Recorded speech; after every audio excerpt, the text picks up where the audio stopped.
host, Marianne, and this is the MTT Show.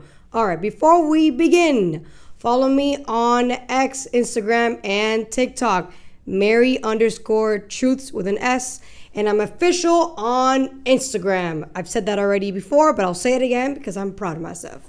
So, before I get into the stories, if you believe in the mind-body wellness platform that we are creating, if you believe in health, if you think that wellness is important, if you believe in making America healthy again, then subscribe to our Patreon account. I am listening to my own thing, making sure that our recording is good. It is good. So follow us on Patreon at MBElevate/Patreon. I think that's what it is, right? It's on the link below. And if you are a member, you're going to get the new workouts. If you're not a member, you're not really going to get much. So just keep that in mind. For those who subscribe for free, you're not really getting anything out of it. But regardless, those of you who have subscribed, I appreciate you guys for subscribing and becoming an MBE member. Those of you who have subscribed on here on the channel, I appreciate you guys. Thank you guys so much for helping us grow the channel. Thanks to you guys and the haters out there. You gotta love the haters. They're the reason why we are motivated to do this on a weekly basis. Last week, I decided to not go live because since the time changed, I was like, you know what, I'm gonna try it out on Saturdays, see how it goes as far as the algorithm and traffic and all that jazz. And I'm glad I did that because a lot of stuff has been coming out since then. So I listened to my gut and I'm glad I did. So let's tune in. So newly released Epstein emails. That's going to take a bit to digest, but we're going to talk about it. Charlie Kirk assassination's lover is missing. So the assassin is missing. The assassin's lover is missing. Government shutdown has ended. Thank God. It only took over 40 days, but it's done now. Trump sues the BBC for libel.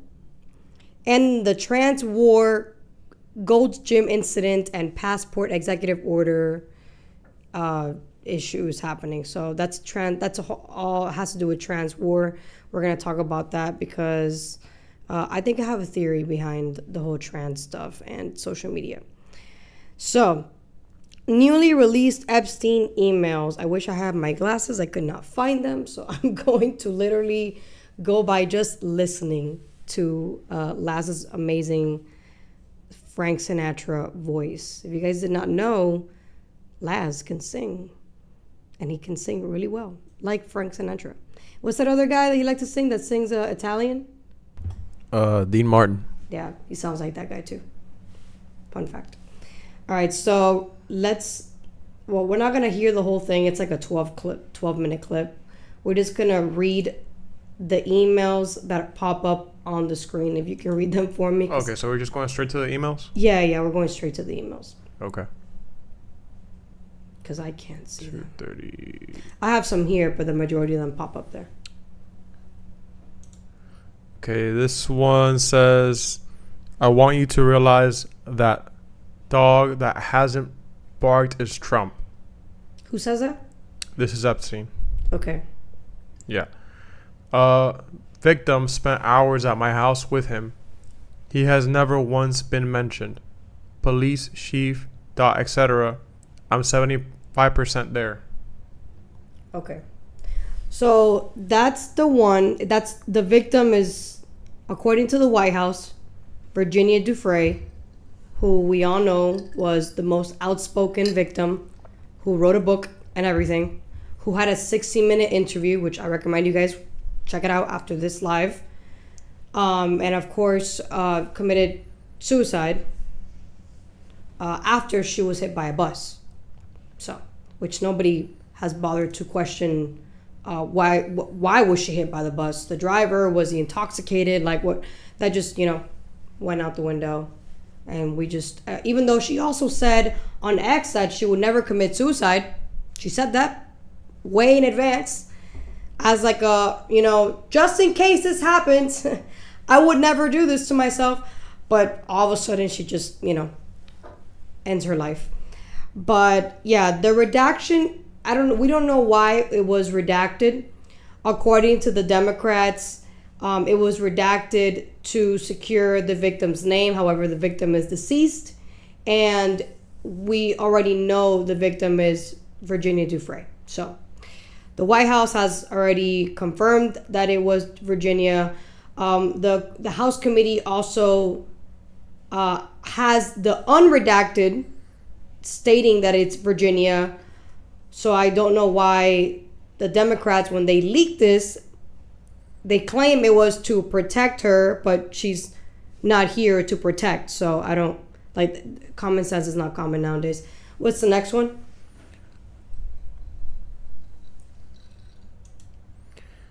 So this one is victim, Mar-a-Lago, redacted. Trump said he asked me to resign. Never a member ever. Of course, he knew about the girls as he asked Ghislaine to stop. Okay, so this is the email that's spiraling out of control. The Democrats and the Dem influencers, the propagandists, the mainstream media, everybody is losing their minds about this because of that one part that says Trump knew about the girls. You see, he knew. He's conspiring. He's protecting the pedophiles. That means he must be one of them, right? That's the narrative. So because he said he knew about the girls, that could mean anything. That could mean he knew what you were doing and he told Maxwell to stop. And that's on record, apparently, that he said that he told Maxwell to stop. So if he was protecting them to continue doing what they're doing, why would he tell Maxwell to stop if he's colluding with them? You know, it's just, and then all of a sudden, people are believing Epstein. This is just such a joke. Like, so first of all, you didn't want to believe Maxwell's testimony, right? Oh, how can you're not going to believe Maxwell. I mean, she was a part of it. She was a trafficker. Okay. But then these emails come out and now all of a sudden you guys want to give credibility to Epstein? Seriously? Complete joke. But what's the next one? I'm just reacting to this in real time. That's pretty much what I'm doing. All right, so this one says, let me see here. This one's actually to Jeffrey from Michael Wolff. Okay, Michael Wolff is a journalist, quote unquote. I think you should let him hang himself. If he says he hasn't been on the plane or to the house, then that gives you a valuable PR and political currency. You can hang him in a way that potentially generates a positive benefit for you. Or if it really looks like he could win, you could save him, generating a debt. Of course, it is possible that when asked, he'll say Jeffrey is a great guy and he's gotten a raw deal and it's a victim of political correctness, which is to be outlawed in a Trump regime. So that email was referencing when Trump said he was running for president the first time around. There was rumors that the CNN, when they did an interview with him, they were going to ask about Jeffrey Epstein, which they never asked about Jeffrey Epstein. But Wolff brought this up to Jeffrey's attention. And what I'm trying to figure out is, why is a journalist communicating with a pedophile, a known pedophile? He had already been charged for being one. Not only that, but he's like giving him ideas. Exactly. It's like, what is going on here? That doesn't make the media look good, guys. It does not make, he represents the media, and it does not look good for those who are in the industry of, journalism and, giving the news. Not a good look. All right. What's the next one? Okay, this one looks like Prince Andrew and Trump today. Too funny. That's the message. That's what it says. Okay, what does it say? Prince Andrew and Trump today. Too funny. And then another one. Recall Prince Andrew's accuser came out of Mar-a-Lago. Can't believe nobody is making you the connective tissue.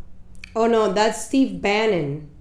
Steve Bannon is in there. Sender gitunes@gmail.com. You don't see Steve Bannon's name there? No. Because I have here that Steve Bannon said something along those lines, connective tissue or something like that.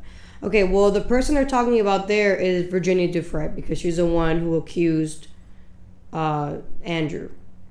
And then now Andrew has been completely exiled from the royal family. So they clearly believe that this man did do what she's claiming he did.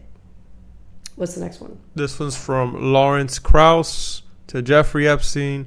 Let's do a Men of the World conference. Kevin Spacey. Yeah, Kevin Spacey, Bill Clinton, Al Franken, Woody Allen. These are all people that have had history of having some sexual harassment on their record. So a lot of complaints of sexual harassment. Okay, that lady that we just passed, that was counsel to Obama when he was president. She was involved in talking to Epstein as well. So she looks corrupted. So now we have some. I don't know if the email shows up there. What's the next email you have? Yeah. Okay. So this one's from Jeffrey to Kathy. There you go. My memory is a friend killer. I stopped talking to Clinton when he swore with wholehearted conviction to me that he had done something. He had forgotten that he also swore that exact opposite to me only weeks before. Okay. So he's saying he has a really good memory, and basically Clinton is a hypocrite. Got it. I'm sure, I'm sure he's way more than just a hypocrite, though. Right. Well, we all know he is. Okay, so now Allegedly. The question I have is, why is Obama's counsel talking to a child predator? A registered sex offender. Yeah. There's a lot of questions I have here, especially because I don't know if in that email, does it say that he was giving her, is that the next email? The one where he talks about the boss? Is that it? No. Okay, well, maybe we'll get there. What does that one say? Salud. Don't go on a train, sorry, guys. Please. So this one's from Jeffrey to Sultan bin Sulayem. Okay. Says, never heard of him. Donald is close to no one. He talks to too many people. He tells each one something different. This guy, Jeffrey Epstein, sounds like a Trump hater. And trust me, I'm giving you like bits of thoughts as I go, but I have the full conclusion once we're done here. All right, what's the next one? And then I'm going to read comments at the end. That I have here. I'm looking at some comments. Okay, so this one is from Jeffrey to Kathy again. You see, I know how dirty Donald is. My guess is that non-lawyers, New York biz people have no idea what it means to have your fixer flip. The heck does that mean? We're talking about Cohen. Cohen flipped and pleaded guilty to giving campaign money to the stripper or escort or whatever that was. He was what, Epstein's fixer? No, he was Trump's fixer. Oh, Trump's Cohen fixer. was Trump's fixer. Oh. Yeah. Got it. Everybody that's high profile has a fixer. I mean, there's more emails, but hold on. Is that it? Oh, there's one more. This one doesn't say who sent it, or I think it's down here actually. gitunes@gmail.com. But it says, it will all blow over. They're really just trying to take down Trump and doing whatever they can to do that. Yes, thanks. It's wild because I am the one able to take him down. That was Jeffrey Epstein who said that. I'm the one who will take him down. We just don't know because we're just reading it. We're not listening to the actual audio. Who is this iTunes? If we actually listen to the video, go back a little bit, see what the guy says, just to see if we can get to context of what he says. No, this came out earlier before, so he might have said it back then. Oh, okay. Well, whoever he said it, they both hate Trump. So that's a clear, very clear. Let me read the comments here, and then I'll give you my episode today. Yes, I'm going live on Saturdays now. Fun fact. because Sundays are a bit hectic right now. So I'm going live on Saturdays, and we'll see how that works. There's one more email past the time that you said of the video. I don't know if you want me to read it. Okay, yeah, let's go. This one's from Jeffrey to Peggy Siegel. Okay. Says, should I you point out to Ariana Huff that the same type of person, same as Strauss-Kahn, is Andrew's accuser? Long criminal record. Total liar. Ariana should champion the dangers of false allegations. Send a reporter or reporters to investigate. The palace would love it. The girl in the photo was nothing more than a telephone answerer. She was never 15. According to her version, she worked for Trump, first at that age at Mar-a-Lago. It is ridiculous, but the press, like Strauss-Kahn, is afraid to question women. Okay. Let me see here. We're going to have to put that to the test on karaoke night. Heck yeah. Yeah, Laz is a really nice baritone voice. So this is what I think. I mean, I haven't finished reading what I have here, but I think that Jeffrey Epstein was friends or acquaintances with Trump to an extent as far as business. You know, they would buy real estate together. There was like a newsletter in like the 90s or the 80s, like, you know, headlining Trump and Epstein buy real estate or fighting for real estate or whatever. So they knew each other as far as business. We don't know if Trump knew anything about Jeffrey's disgusting habit. I'm going to assume he didn't, because if he did, he wouldn't have talked to them, because when he found out, he made it very clear he didn't want him in Mar-a-Lago, whether he was a member or not a member, doesn't matter. He didn't want him in Mar-a-Lago, and that also made headlines. Now, when you're somebody like Epstein who has a lot of connections, there's now supposedly this guy had like a roommate that was Mossad or something. That's like the new news that came out recently. I only skimmed it. I didn't really go thorough into it, but we already know this guy has connections to intelligence. So it can be Mossad, it can be CIA, it can be other organizations. And we know that Intel does blackmail. You know, it's easy leverage, blackmailing people. Cartels do it. You know, we when you watch shows on stuff and you see like we're watching what is this show called now that we're watching? Sons of Anarchy. So okay, they're using blackmail in the show.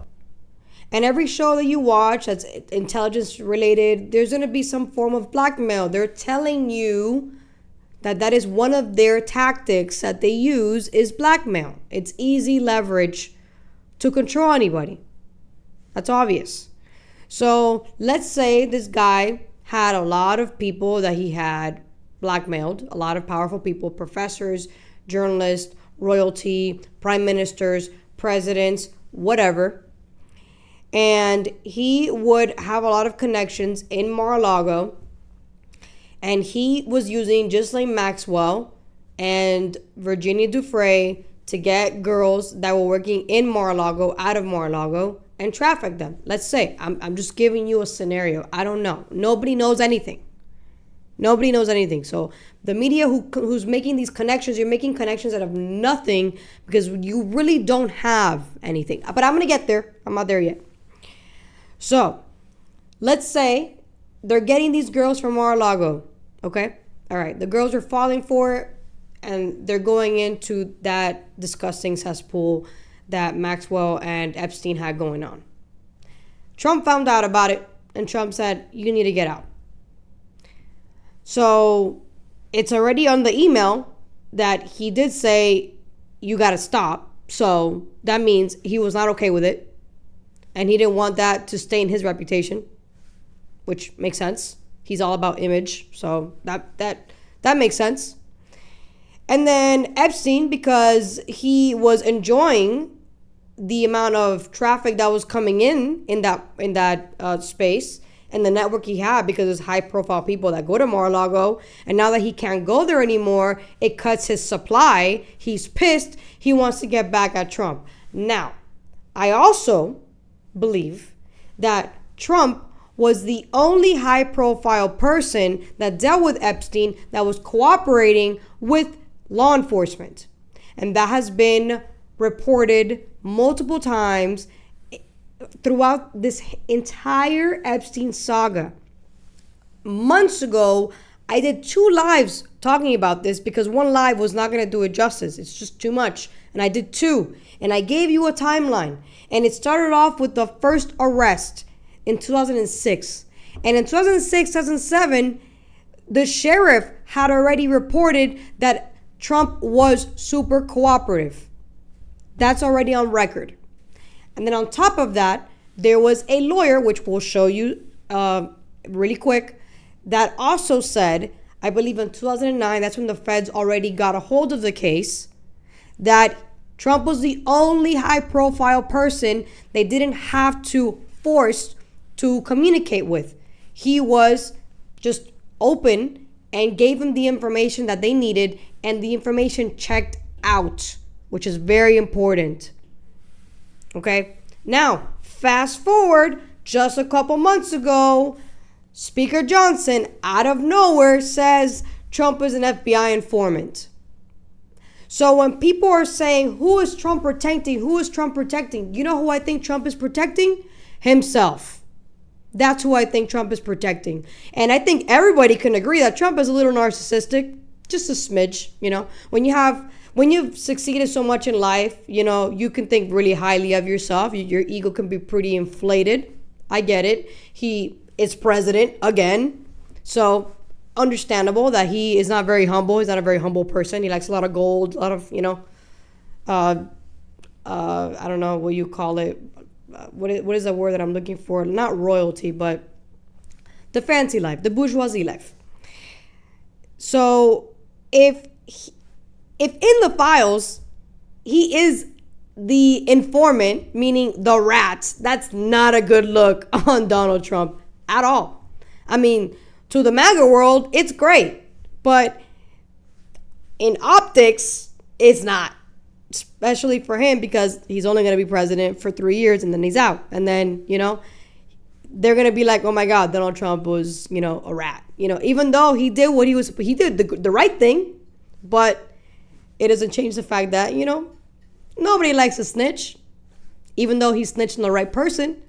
But, you know, it's that stigma of being a rat, being an informant. So, but I think that if he is protecting anybody, it's probably himself. But like, that's just me. So I want to go back to these emails here. So Obama's White House counselor, this was September 19, 2014, Jeffrey Epstein to Catherine Rumler. Rumler served as the White House counsel to Barack Obama and later joined Goldman Sachs as general counsel. So Epstein told her, you need to talk to your boss. And then Rumler, about 5 hours later, she agrees, but she says she needs to be ready to say yes before she talks to him. And Epstein was talking about like her getting like some jobs, or, you know, it doesn't give me context here because it's just summarizing.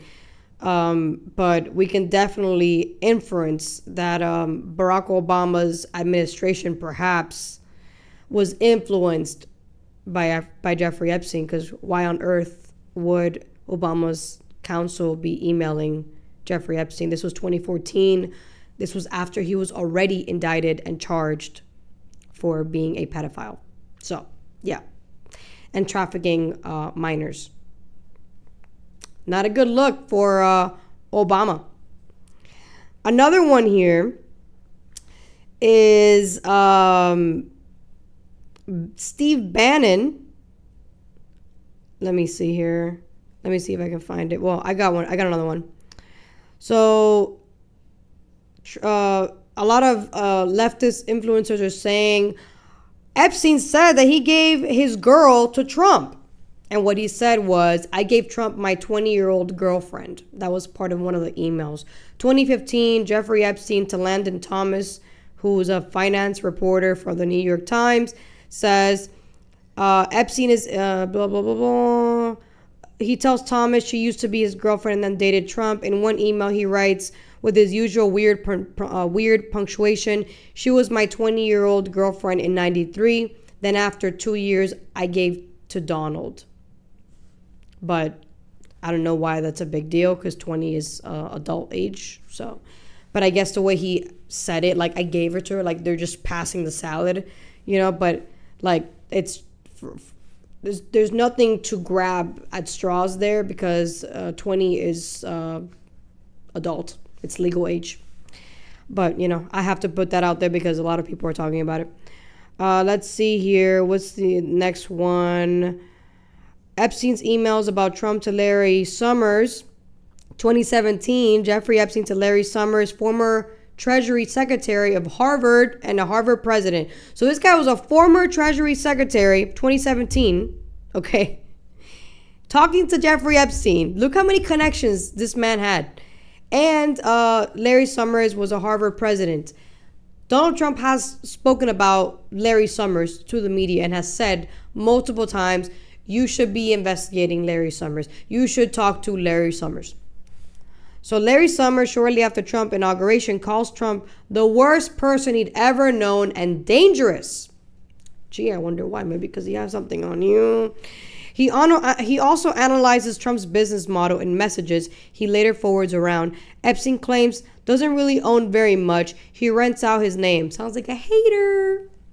These show, let me see, had a long running after hostile view of Trump's character and finances. We're sharing those views with powerful contacts in politics and finance. Okay, so they're just talking shit about Trump. Okay. So Steve Bannon texts, this one's not a good look on Steve Bannon. This is from 2018 to 2019. This is Jeffrey Epstein, Steve Bannon, and Wolf.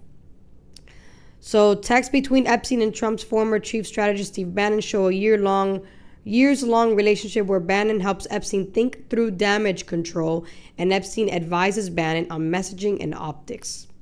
Not a good look, Bannon. But I never really liked that guy who's an extremist. I mean, he's the one who's like talking about third term, so I never liked that guy. He should have stayed in prison. Epstein gives Bannon real-time feedback on TV appearances and political talking points about immigration, Trump's tax cuts, and security clearance fights. The two discuss a documentary project aimed at reframing Epstein and undermining the credibility of his accusers. Wow.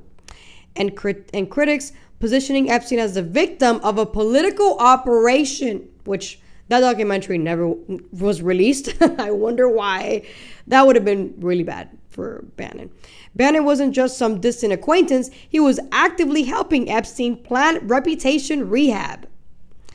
And apparently he has hours of interviews with Epstein that have yet to be given to the authorities. I'm trying to figure out why. Because if you have information that the federal government does not have, I think you should give it to the federal government, or give it to Tucker, or give it to somebody. Maybe the federal government wouldn't be so good at it. They probably wouldn't give it to us. But give it to people that would actually put it out there if you don't have the balls to do it yourself, Bannon. So let's watch this clip. This is on X. So I believe this is, the one with the lawyer. See what the lawyer says. This goes to the more salacious rumors, but I would like you to just, whatever you can say on it. Obviously, our current president has had relationships with Epstein in the past, and there are those Katie Johnson and maybe other victims who accuse Trump of being involved in things like this. In my experience, Trump supporters will not listen to anything along those lines. Obviously, we're not a court of law here right now, but are those claims, though that case was dropped, it was dropped before it went to court.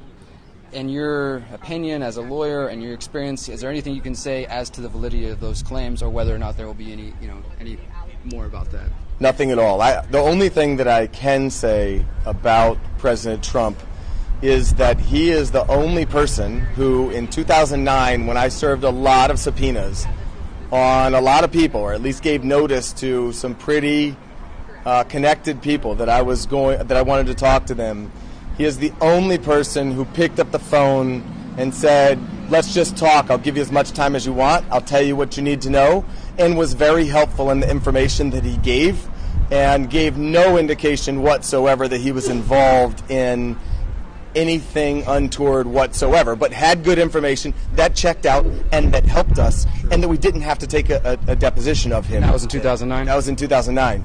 So, do you know if there's any truth to James Patterson's claims that Trump kicked Epstein out of Mar-a-Lago? I've definitely heard that. I definitely heard that. I don't know that it was Trump himself as opposed to a manager there. But it's Trump's club, so yeah, people credit him. I've heard the rumor that Epstein was kicked out of there for allegedly trying to pick up somebody's daughter or something like that. But I think I did chase that down as far as I could and never was able to confirm it. But I heard it. I'm on the same. All right. So he was extremely cooperative with him, and the only one that was cooperative with that lawyer who represented a lot of Jeffrey Epstein victims. Let's take a look at the next one,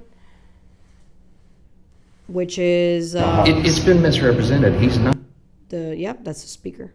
not saying that what Epstein did is a hoax. It's a terrible, unspeakable evil. He believes that himself. When he first heard the rumor, he kicked him out of Mar-a-Lago. He was an FBI informant to try to take this stuff down.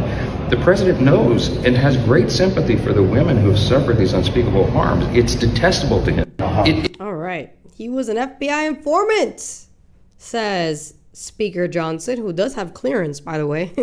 So, maybe he is an FBI informant, and the person he's trying to protect is himself, which makes a lot of sense considering how infatuated Trump can be with Donald Trump. So, who knows? Maybe I'm wrong, maybe I'm right, but it's getting closer to maybe I'm right. But we'll find out. I'm not trying to be right anyway. I'm just speculating here. I'm just a chick on the internet talking shit, speaking my mind out loud, saying what everybody thinks, being shameless. All right, so let's talk about Charlie Kirk's assassin's lover is missing.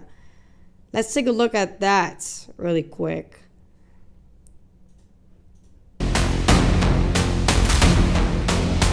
People always put like the most like... The transgender roommate of Tyler Robinson, accused of assassinating conservative activist Charlie Kirk, has a troubled past, according to family sources. Lance Twiggs, 22, was reportedly kicked out of his parents' home over substance abuse, gender identity struggles, and a persistent video game addiction. Twiggs initially moved in with his grandparents after being forced to leave his parents' house at 18. He later rented a townhome in St. George, Utah, where he eventually became roommates with Robinson. The two were reportedly in a romantic relationship. On September 10th, Tyler Robinson allegedly shot Charlie Kirk at Utah Valley University in Orem, Utah. Kirk was taken to a local hospital in critical condition and later died. Robinson now faces multiple charges, including aggravated murder, obstruction of justice, felony discharge of a firearm causing serious injury, and witness tampering. A relative said that Twiggs had struggled with drugs, alcohol, and video game addiction, and was also navigating a gender transition. The real reason he was acting out was because he was using drugs and alcohol and was addicted to gaming, the relative said. Despite the struggles, Twiggs was maintaining a job and paying full rent in the townhome. He was technically an adult, the relative said. After other college roommates moved out, Twiggs remained, sharing the home with Robinson until the fatal incident. Mr. Robinson, what I also want to do is you have the right to have the... Okay, so I want to really... Am I in full screen? Yeah, okay, cool. So I want to really focus on the fact that in that video you just heard, the narrator said that there was multiple roommates with Tyler Robinson and Lance Twigg, and then they left, and then it was just them for 4 months, okay? So I want you to zoom in on the fact that there were multiple roommates there. Okay, go to the next link, and I'm going to read it to you, but I want you guys to see it as I'm reading it.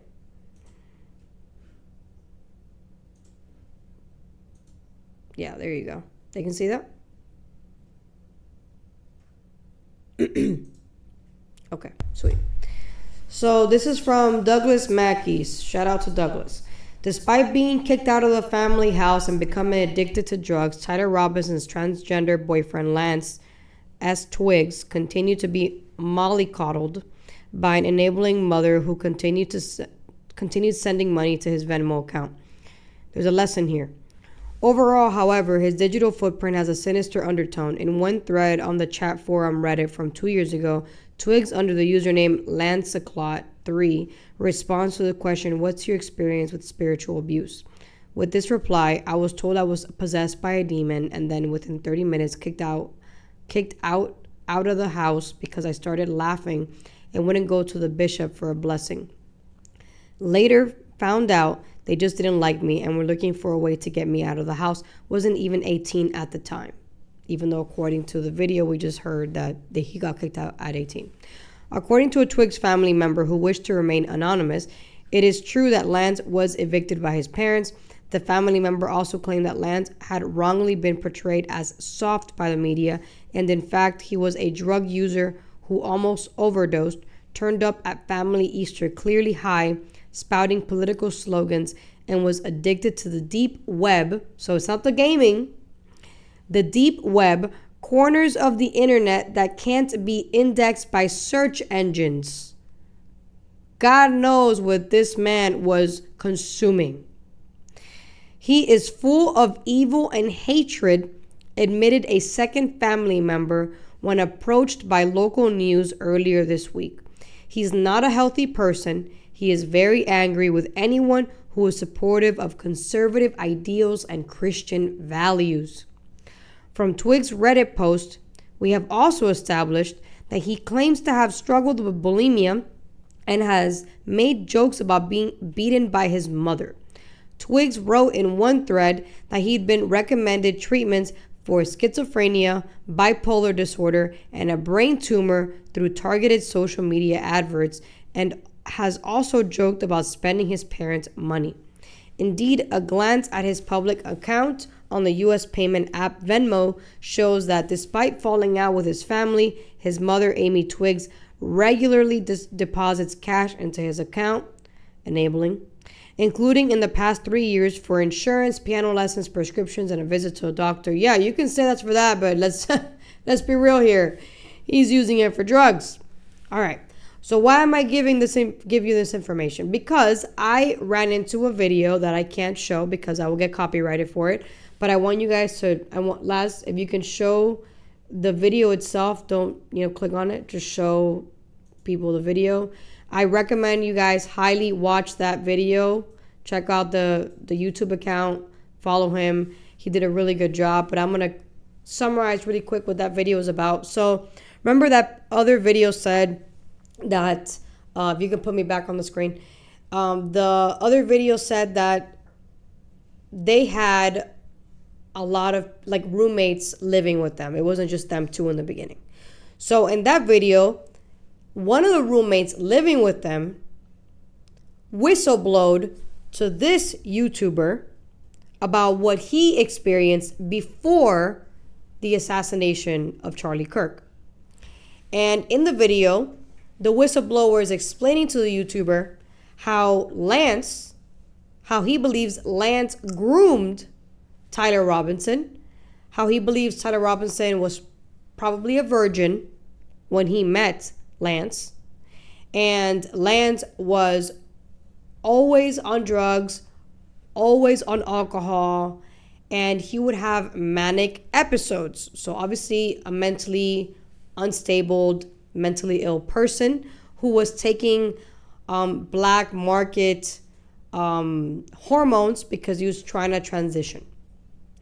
So when you are taking these hormones that are not even prescribed to you by an actual physician, and then you're using substances, whatever those may be, and then on top of that, you're drinking alcohol, and then you're using the internet's dark web, watching God knows what, a lot of bad things can happen to you mentally and physically.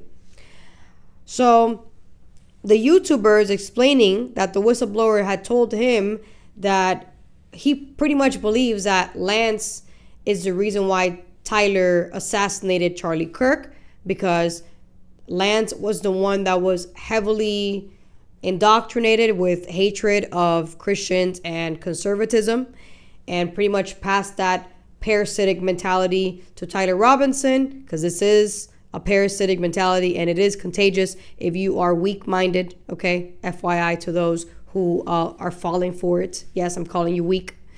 And Tyler Robinson, of course, acts on his weakness and assassinates Charlie Kirk. So I highly, highly recommend you watch that video. It is extremely insightful, and he does an incredible job at breaking it down for you. So shout out to him. Let's talk about the government shutdown and how it's finally over. I mean, I didn't get affected by it. Thank God we don't work for the government. We don't leech off the government. We don't rely on the government. We want less government, you know? But I'm glad it's over, because now we can move on. But at the same time, I'm also glad it lasted so long, because we found out a lot of things about Snap and how many people are on it that shouldn't be on it, and how many people are dependent on it and that they're willing to steal if they don't get it. A lot of insightful things came about from this government shutdown. So you know what? You know, even though in the surface it looked like a bad thing, I think it was pretty positive at the end. All right, let's take a look. Today we're sending a clear message that we will never give in to extortion, because that's what it was. They tried to extort. The Democrats tried to extort our country. In just a moment, I'll sign a bill exactly like we asked Democrats to send us all along, many days ago. This cost the country $1.5 trillion, this little excursion that they took us on. Republicans never wanted a shutdown and voted 15 times for a clean continuation of funding. There's never been a time when one or the other party ever didn't sign a continuation. It's just a continuation, not a big deal. It's a continuation, and we'll talk later. Yet the extremists in the other party insisted on creating the longest government shutdown in American history, and they did it purely for political reasons. I want to thank Speaker Mike Johnson, Senate Majority Leader John Thune, as well as House Majority Leader Steve Scalise, Majority Whip Tom Emmer, and numerous other great Republican leaders and congressmen and senators who are here and who frankly spent a long time in Washington getting this thing to go away. I also want to thank the broad coalition of Americans that stood with us in this fight to reopen government, including the Teamsters, the American Federation of Government Employees, the Fraternal Order of Police, AMVETS, the National Small Business Association, the American Farm Bureau, the American Trucking Association. These are all incredible patriots. The Airlines for America, the Allied Pilots Association, the National Air Traffic Controllers Association, and many other unions and non-unions. Over the past 7 weeks, the Democrats' shutdown has inflicted massive harm. They caused 20,000 flights to be canceled or delayed. They departed so many times, so late. People were hurt so badly. Nobody's ever seen anything like this one. This was a no-brainer. This was an easy extension. But they didn't want to do it the easy way. They had to do it the hard way. And they look very bad, the Democrats do. They deprived more than 1 million government workers from their paychecks and cut off food stamp benefits for millions and millions more Americans in need. They caused tens of thousands of federal contractors and small businesses to go unpaid, and the total effect of the damage their antics caused will take weeks and probably months to really calculate accurately, including the serious harm. We fucked up. We got it. Thanks, Trump. Appreciate it. So I love how they worded that. Is that NBC there in the bottom? I think that's what I chose was NBC. Yeah. I love how they worded that. What does it say in the bottom? I think they said how he was making Dems look bad or something like that. What, the title? Yeah, what is President Trump speaks after House vote to end shutdown. No, it says something else too. No, it doesn't. While making Dems look better, something about Dems. Oh, you mean the title? Yeah. Trump signs bill to end the government shutdown while taking aim at Democrats. All right, there you go. So I like it how they say, while taking aims at Democrats as if they're the victims in this situation. They're the reason why the government was shut down, and they're the ones who had to open it up again, which is what I had said over and over and over again. And my leftist friends kept telling me, no, they need a compromise. No, if the president and the GOP are not compromising, how is the Democrats' fault? And it's like, bro, do math. Like, I'm not really good at math. I'm actually terrible at math, but this is like basic math. If we need to bypass a filibuster with 60 votes, then that means we need bipartisan support, and we don't have 60 Republicans in the Senate. So obviously, we need some moderate Democrats to cross the aisle and vote to bypass the filibuster to open up the government. And it took more than 40 days to do that. So yes, it was a Democrat shutdown. Democrats are at fault. And I really hope this screws them over in the midterms and we end up getting more Republican seats. We don't know, because Republicans are infighting right now, which I'll talk about that if I have time. But nonetheless, I'm glad it's finally shut down. And at the same time, I'm glad it happened for that amount of time, because man, did we find out a lot of stuff about Obamacare. I mean, I've been knowing about it, but I'm glad that the news had no choice but to talk about it, because that was the excuse for Democrats shutting down the government. They were like, oh, it's because of the Obamacare subsidies are going to expire. And if they expire, then the premiums are going to skyrocket. And how dare you allow your constituents to have higher premiums? Like, dude, you're the reason why the premiums are expiring. You're the one who made them expire. And you're also the reason why the premiums are skyrocketing, because you're the one who signed off on Obamacare. That was a Democrat law. It was not a Republican. It wasn't bipartisan. It was fully Democrat only. You are accountable for Obamacare. You're the reason Obamacare didn't work. You're the reason premiums are going up. It's your fault. And then now they want Republicans to fix it. Yeah, they're going to fix it. They're going to probably repeal it, because that's what they want to do, because Obamacare sucks. And everything that Obama said about Obamacare was a lie, and it was extortion, and the Supreme Court allowed it to happen. So, yeah, it's going to get repealed. I mean, it's going to get reformed first, but eventually it's going to get repealed because it doesn't work. And now, thanks to, the government shut down for so long, the people are now able to learn that Obamacare enriched insurance agencies. And that are the only people that benefit from Obamacare. It wasn't us, the middle class. It were insurances. It was Aetna, Ambetter, Florida Blue, Oscar. You get the point. All these Obamacare insurance providers were the ones who made money off of Obamacare. We didn't benefit from it. We didn't get to keep our doctors. You put it this way. You couldn't even go to a specialist without going to your general doctor first to get permission to go to a specialist. How bureaucratic is that? Like, why do I have to go to my general doctor to get signed off to go to a specialist? It's my body. I know what I need to do for my own health. I don't need your permission to go to a specialist. But under Obamacare, that was the regulation.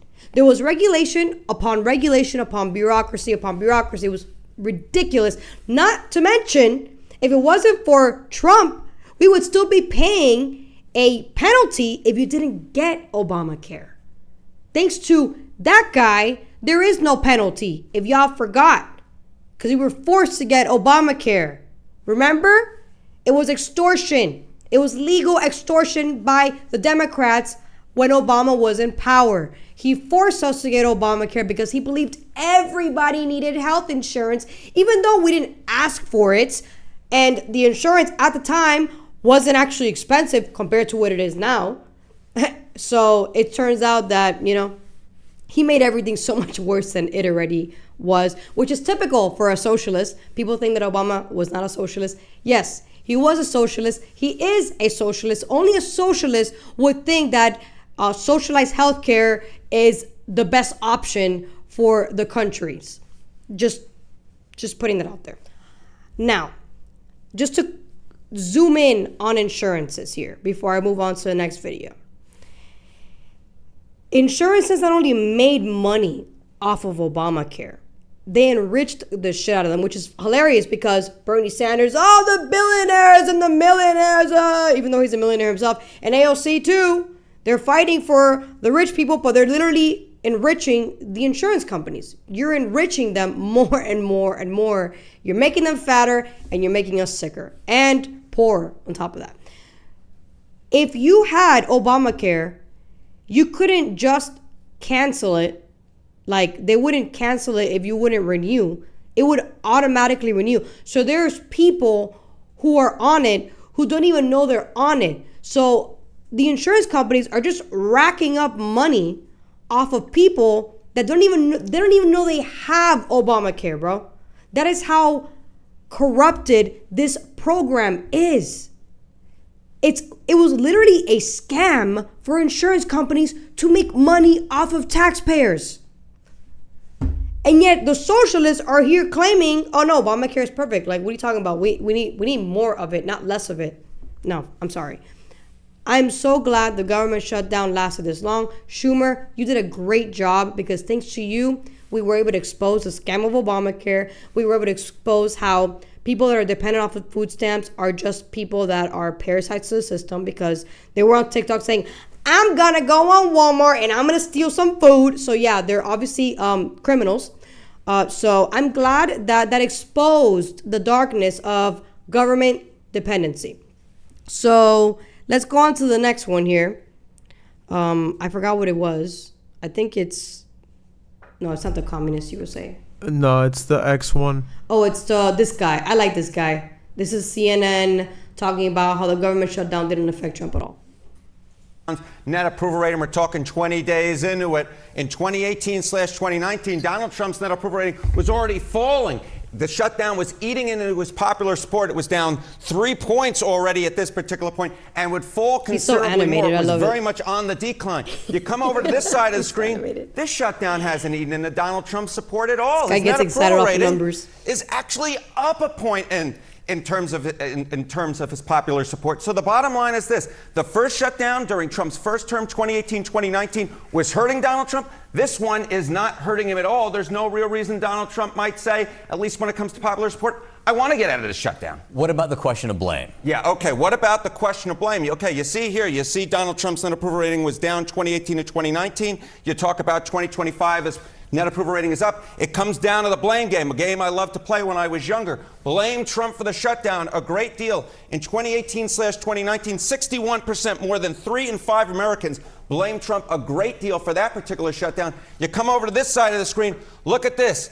It's a different world. A lot of dumb people world. still, 48% though. A lot of dumb Americans people blame Trump a great deal for this particular shutdown. So it's more than 3 in 5 back in 2018/2019. It's less than half, a drop of 13 points. Again, it's no real wonder that Donald Trump, at this point, looking at the shutdown, says, you know what, it's not actually harming me politically, in large part because he's getting less of the blame. And he's doing things differently during this shutdown. Yes, exactly right. You know, we talk about Donald Trump and you say, okay, he wants to be a consequential, influential president. Well, if the legislative process is basically freezed up, on Capitol Hill, you may say, well, then he can't actually get legislation through. But that's not how Trump is governing in this term. We've spoken about this over and over and over again. He's using his pen. All right. Yeah, he's using that executive order because unlike Auto Pen, this guy actually does every signature himself. So, yeah, he's enjoying that. I think he just passed a record on the most executive orders in 1 year. He just passed FDR's record on, I think he just did like 180 executive orders already. And we still have 1 month to go. So I think he's trying to beat FDR, which is pretty ambitious considering FDR was 3-term president. And he only has 3 years to go. So who knows? Maybe he will be FDR. So can you show the Communist Party USA post that I reposted? I believe it should be there. Then you.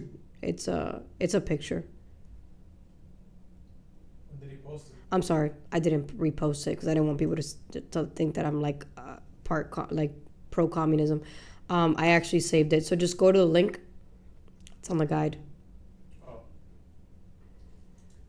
And It's like a little poem they did, but it's very symbolic to what they're actually trying to do and how this connects. What's it called?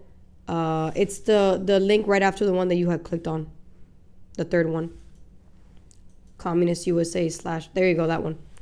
All right, so it says here, things fell apart. The center did not hold. The center did not hold. Remember that word, lads? The center? Yeah, we'll talk about that. 8 Dems caved in. It's they we must scold. But the struggle isn't over. No, it's only just begun. The people are arising and asking what is to be done. The class struggle is sharpening. Democracy is at stake. Unity is our weapon. It's revolution we make. All right. So the reason why I said the center, and I emphasized the center, is because there is a show called The Americans, which I think I've spoken to you guys about. I recommend you guys watch if you guys are cinema people like us. And it's pretty much about 2 illegal Russians who come to America, and they are spies for the KGB, and they are pretending to be Americans. And the KGB is called the Center. So I thought that was interesting that the Communist Party USA used that. The Center did not hold. And then it says 8 Dems caved. So what does that mean? That means that the Communist USA perceives that the Democrat Party is on their side, which I've spoken about this, and I'm going to continue like a broken record player. The Democrat Party has been hijacked by the Communist Party, which is Marxist. That's why AOC is pro-Mamdani. That's why these people want bigger government. They want more people to depend on government. That's why they were fighting for illegals to have health care, because the goal is to take money from those who have it and give it to those who don't, especially those who've never put money into the system, meaning illegal migrants. So, and it's interesting because you see that the Capitol is broken in half, and it says here, democracy is at stake, but communists don't believe in democracy. They believe in authoritarianism. They believe in, like, literally a totalitarianism, which is what Cuba is. It is what China is. It is what North Korea is. It is a system where you don't get to pick your leader. Your leader chooses, and the center chooses for you, or the committee, in case of Cuba, chooses for you. You don't have a say in who leads you. So when they say democracy, that's not really what they mean. What they mean is control is at stake, because Dems are losing control. Unity is our weapon. Lies is our weapon. And they believe that they are going to create revolution, which is what all communists believe, is that they are revolutionaries. But when you think of a revolutionary in case studies like our country, it destroyed the country. It destroyed the country so badly that right now, that country has no water. People are dying from pretty much pestilence because people are getting sick. Going to the hospital is practically you're committing suicide, because there's nothing that's going to help you if you go to the hospital. After the hurricane hit, everything is completely flooded, which creates more disease. And this is all because of the Communist Party, the same Communist Party that now is in the United States of America. And I believe the Communist Party USA should be considered a terrorist organization, just like Antifa, because we should not allow a party that ideology has already been used in other systems that have destroyed and killed people. So that's my take on that. That maybe people will say, oh, well, that's not very democratic of you. Well, I don't really give a shit. Okay? I'm not a democratic person. I'm a capitalist. I believe in what we stand for as a society, which is freedom, liberty, the pursuit of happiness. But the Communist Party does not believe in any of those ideals. They definitely don't believe in Christianity, Catholicism, none of that shit. And they will use Muslims and leftists to destroy the Constitution of the United States. I am so confident about this because it happened in Cuba and it can happen here. And I believe when it was happening in Cuba, it infiltrated itself here. I mean, it was probably here already, but it became even more powerful when we had the whole Bay of Pigs and the issue in Cuba under JFK. So let's talk about Trump and another leftist that attacked him. He's suing the BBC for libel for $1 billion with a capital B. Let's take a look at this YouTuber. Shout out Trump to is this guy. suing the BBC for $1 billion. Why? Because they edited what he said leading up to January 6th. We're going to walk down to the Capitol, and I'll be there with you, and we fight. We fight like hell. And if you don't fight like hell, you're not going to have a country anymore. We're going to walk down to the Capitol, and we're going to cheer on our brave senators and congressmen and women. Oh, wow. That's completely different. And we fight. We fight like hell. And if you don't fight like hell, you're not going to have a country anymore. I seriously hope he wins every single penny. Trump is suing the BBC. Wow, you know, I recall a guest that I had a couple months ago. I believe his name was Albanese, who I blocked on Instagram for being extremely hateful and radical towards me after I gave him this space 4 times. And I gave him plenty of time to scream at me and the audience for 2 hours straight. I recall him saying exactly that. Donald Trump said we need to fight. And I remember telling him, no, I'm pretty sure he said peaceful. Like, I'm pretty sure there was edits in there. But a lot of people, like Albanese, fell for this brainwashing, and they actually believed that Donald Trump started an insurrection in the Capitol.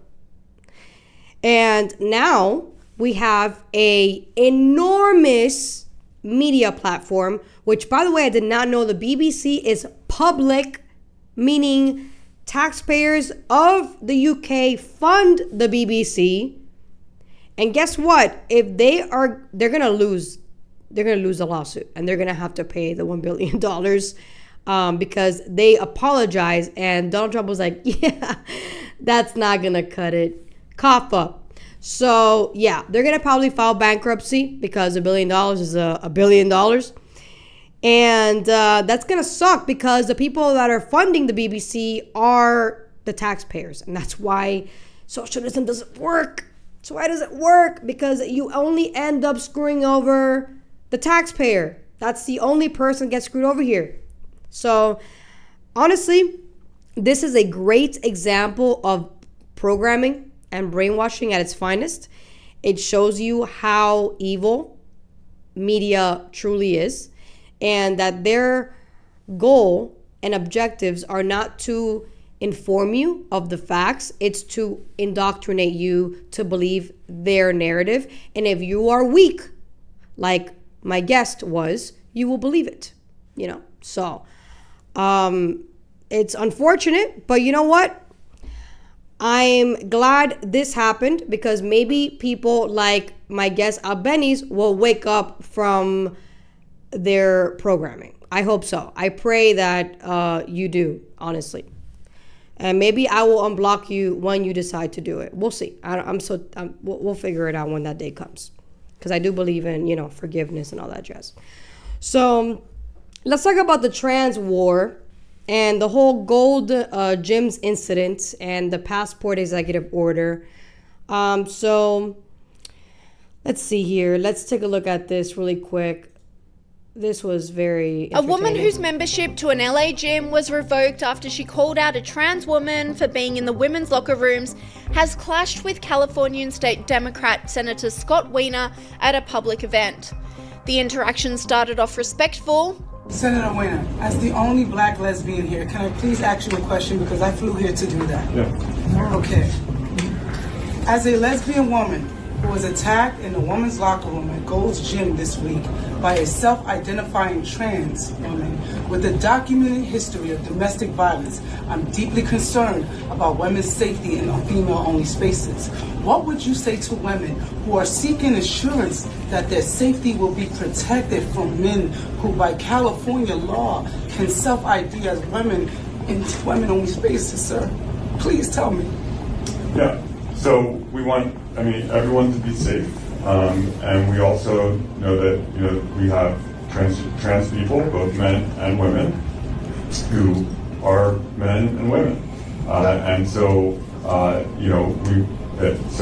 if you're a trans women or women. But the conversation quickly deteriorated when Tish Hyman was not satisfied with the senator's response and stormed out of the room. Not her, she's pretty. We want to know, are you going to protect women? Not trans women? Women, trans women are different things. Women. Listen, we need to protect women's safety. I was assaulted. I was assaulted. Wow. No, they are not. This is California, guys. I was assaulted by women. He broke his wife's jaw so bad she needed reconstructive surgery. I'm a lesbian. I'm not transphobic and I'm black. So if there's another black woman in here who wants to tell me how they feel, please join She's using all the me. cards. I'm a woman, I'm black, and I'm a lesbian. But I'm a lesbian, and I'm telling you right now, men are harassing women in the locker rooms. Oh, snap. That's what you get for voting for them, bro. That's what you get for voting for them. You shouldn't be voting liberal. That's what you get. I just want to let you know that. I know. Let's give the senator the opportunity. I'm done. I appreciate your point. Look at her. They're about to kick her out when she's saying what she believes to be true. I think we need to protect the safety of all women, and that obviously that's incredibly important. And I also know that trans women are also brutalized in this country. So women, by who? And cisgender women are brutalized in this country. By who? And we have to protect the safety of all women. By the physicians who are cutting their genitals off? That's the only thing that brutalizes them, and they're choosing to do They're that. not women. I'm leaving. It's okay, but I'm not going to take it. I am leaving because you know what? You guys are not protecting women. You're doing a lot. The bills that you're passing for the law, I read a lot of them. They're great. But this things with the trans, it's not right. Thank you very much. You're welcome. Thank you. And my name is Tish Hyman. You heard me, sister? All right. And let them use our blackness and our civil rights as a reason to pass weird laws for children to transform. It's wrong. My sister's in jail. She can't get free tampons or soap, but she can get free transformation medication. Big pharma ass. Tired. Yeah, Scott. That's crazy. That's crazy. She can't get tampons, but she can get free transition medication. That's crazy, bro.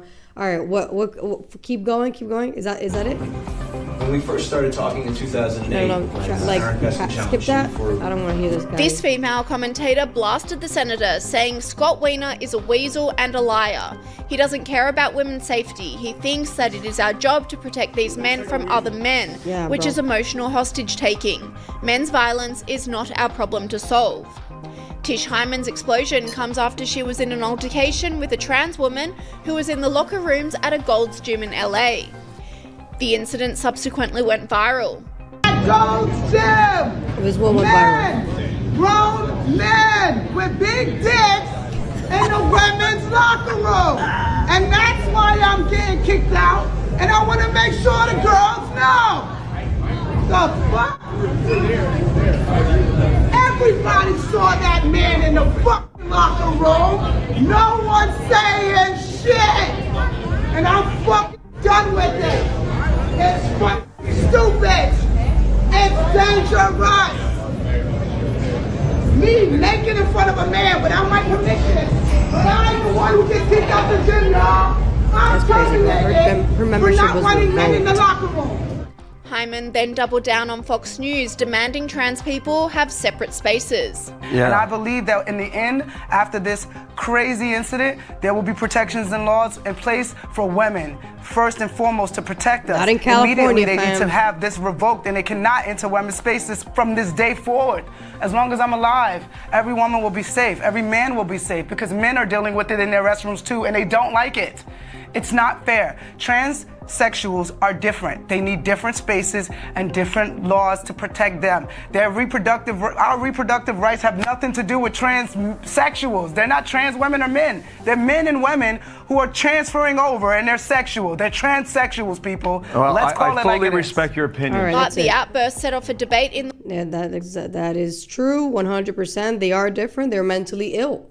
That is why they're different, because they're mentally ill. Because only a mentally ill person thinks that you can transition from your biological sex, which you can't. Because if a trans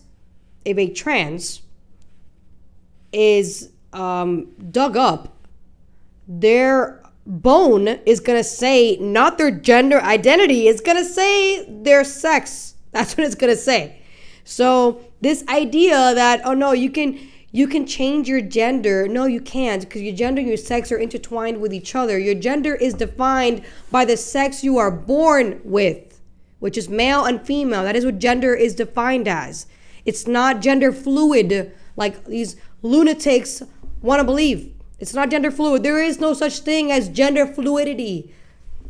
I remember we met this guy, super, like, people were so weird.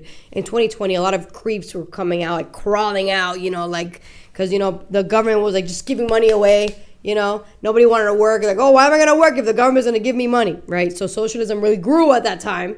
And we had a lot of guys that were like, I'm what is it called? Spirit sexual or whatever? Like, Yeah, I think it was spirit sexual or some dumbass. oh, I don't see gender. I see your soul. I see your soul. Yeah. No, soul sexual. Soul sexual. There you go. I was like, yeah, no, you got a problem. I'm sorry. Like, no, you don't see your. No, I'm sorry. The first thing you see in somebody is their physical. Okay, let's get it. Let's be real. It's the physical, and then it's the intellectual, and then it's the spiritual. If you actually are involved with that person intimately, and I mean like relationship wise, not sexually. Okay, so just to be clear. But yeah, I'm glad that this happened, because now that lesbian is going to wake up and realize she's been voting for the wrong party this whole time. And she's going to end up probably rooting for the right and start saying the right things, which is the right has been telling us this whole time that they say this does not work. You cannot allow people to think they can just transition and think that they are the opposite sex when they're not. Especially if you are underage. That is child abuse. And that is demonic. So, things have to happen for people to wake up. Unfortunately, some people are more stubborn than others. So she had to go through that horrible experience. Thank God nothing happened to her in that bathroom, by the way. To be able to actually wake up from this liberal reality she was living in, even though she's not truly out yet, but I believe she'll get there. She'll get there. So let's talk about this next video here. Feel good. I have not necessarily been singled out, but I belong to a group that has been singled out to be the object of just cruelty. Like, this is a cruel act designed to push people like me out of public spaces to essentially make living in society just that little bit harder. On day one of his second term, President Trump signed an executive order declaring there are only two genders, male and female, referring to it as a binary assignment determined at conception. What that did was direct the State Department to require all government IDs, licenses and passports, those kind of things, to reflect a person's gender assigned at birth. It overturned a policy that had been in place since 1992 in America and was expanded in 2021 when the Biden administration gave people the option of X on their passports. The ACLU, well, they filed a lawsuit in April. A federal judge blocked the order from being enforced in May, and by June, That protection was expanded to all transgender and non-binary people, while the case worked its way all the way up to the Supreme Court. Well, today, in another shadow docket decision, the justices granted the Trump administration its emergency request to enforce the executive order. Now, back in June, when we had spoken to Cassidy, who you just heard from, a University of Idaho grad who lives in Austria and helps teach English, she'd been issued a passport with a male marker, despite her birth certificate and Idaho driver's license identifying her as female. And when we shared Cassidy's story back in June, because of that preliminary injunction, she did have a chance to reapply for a corrected passport. However, her father told us today, as of 2 weeks ago, she had not resubmitted her application, making the international travel for her his father more is the problem. Today's ruling doesn't end the lawsuit, though. It just gives the State Department the ability to deny applicants choosing their own identity, their own gender marker, while the case continues in the lower courts. But it also gives us a major clue as to how the case will ultimately be decided should it make its way again back to the Supreme Court. Our full story on Cassidy and her passport can be seen at ktvb.com and our YouTube page. All right, so I wish I can show you guys that video. Go on my Instagram account, Mary_Truths, guys, to check that video out. It's a video that I'm reacting to a trans person who is like an influencer on TikTok, complaining about the fact that his passport says an M on it, and how he used the ACLU to go after the Trump administration. And the lower court had agreed with the ACLU that perhaps the executive order is unconstitutional. And I reacted by saying perhaps does not mean it is unconstitutional. And if they can appeal it, the appellate court will probably agree with the government that it's not unconstitutional because we are abiding by your sex at birth, not what you feel you are or think you are. It's what you actually were born with, which is male, not female. For you to be a woman, you need to have been born female. So when I reacted to that video on Instagram, I barely got any traction from that video, which means that Instagram's algorithm is purposely stopping people from pushing back on the trans stuff. And on TikTok, it's even worse because on TikTok, God forbid you say anything regarding trans in a negative way, your account gets striked. Or worse, it gets banned depending on how many strikes you already have on TikTok. I have like 2, so I need to be very careful on TikTok.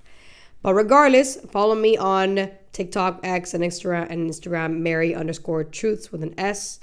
That's MARY_Truths with an S. Okay, so I personally believe that after thinking this through, if we were to remove the filibuster, then they can actually pass a law that will stop the government from shutting down ever again, by pretty much, which is what Kennedy wanted, which is he wants to pass a bill that to avoid a government shutdown, you would pretty much pass a bill that says anybody who votes against, reopening the government will not get paid, which I think is great. It's a great incentive to not shut down the government for petty reasons like what Democrats just did. So they can pass that without a filibuster. Another one that they can pass without a filibuster is to not stack up the court. The Supreme Court can only have 9 Supreme Court justices. That's not a law. It should be a law. It should be like law of the land. So they can pass that without a filibuster. This whole executive order with the passports of only 2 genders, that can be a law that can be passed as well. So a lot of things, after really thinking about it, because last time I spoke about it and I said I disagree with Donald Trump on this, I'm starting to understand the strategy behind it would be wise, but it only is wise if we win the midterms. So if the Republicans win the midterms, then it would make sense at that point after to remove the filibuster, and we could actually pass a bunch of bills into law that would stop Democrats from doing what they would want to do if they were to take power again. So I think that we could actually make that happen. That's realistic. And I want to talk about a little bit about the infighting that's going on right now with the America First right-wing movement. And I think that a lot of people are focusing a lot on the war that's happening with Nick Fuentes and Tucker Carlson and Ben Shapiro and Candace Owens, and they're forgetting about the bigger picture, which is we need to fight the left, because the left is wanting to destroy the country as we know it. Like, the left is the one who allowed an open border. The left is the one who wants illegal immigration. They're the ones who want bigger government, more dependency on government.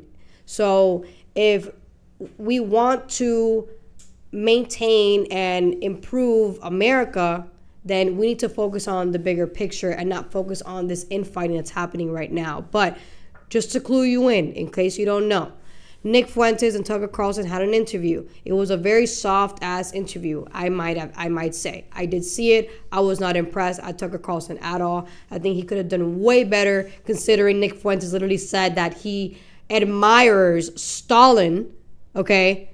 So, like, right there, he would have been like, wait, what did you say? You know, you admire somebody who killed millions of people? What are you saying right now? So, yeah, there's a lot of things that Nick Fuentes has said about, you know, for example, blacks and whites that I agree with. But, like, there's a lot of things that I'm like, whoa, like, nothing about Hitler that he says, I'm like, no, I'm sorry. What happened was horrible. It should never happen again. The Jews are not evil.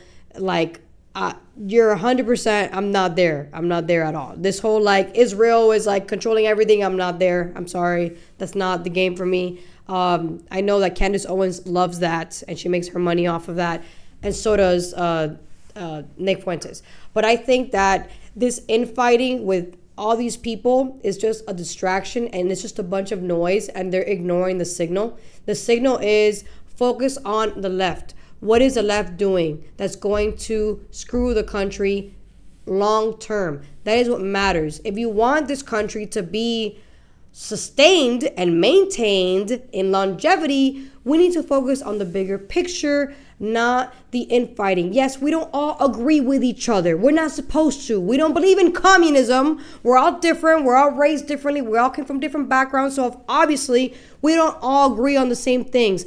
But we all should believe in one objective, and that is America is the greatest country in the world. We believe in freedom, prosperity, and the pursuit of happiness, and the Constitution. And the left wants to burn that to a crisp. So I think we should forget about the little bickering and bitching that's going on, and we should focus on the bigger picture. Okay? All right. So that's what I want to say about that. I'll get more detailed about it next live. Guys, thank you guys so much for supporting me. Subscribe, follow me on Instagram, Mary_Truth, TikTok, and YouTube. And I will see you